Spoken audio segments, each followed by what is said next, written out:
যে ট্রেনের অব্যবস্থাপনা এইভাবে চললে আমাদের ঢাকা শহর খুব শীঘ্র অযোগ্য হিসাবে ঘোষণা করতে হবে।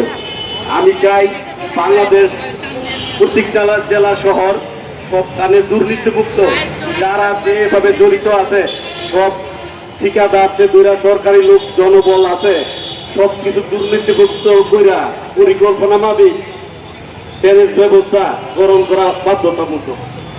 জলবদ্ধতা কোনো প্রাকৃতিক নিয়তি নয়, এটা হচ্ছে আমাদের পরিকল্পনার অভাব। এভাবে বাংলাদেশ ঢাকা শহর একসময় অযোগ্য হিসাবে ঘোষণা হবে। আমরা চাই না ট্রেনের ব্যবস্থার এত অবহেলা করা। আমি চাই সুন্দরভাবে ঢাকা শহর ট্রেনের ব্যবস্থা পরিচালনা করার জন্য দৃষ্টি আকর্ষণ করছি। আমার বক্তব্য দীর্ঘায়িত করব না, আমাদের চেয়ারম্যান সাহেব আসবে, অন্য লোক আছে, সবাই বক্তব্য বলবে। সুস্থ ধারা রাজনীতি কংগ্রেসের মূলনীতি। ধন্যবাদ সবাইকে।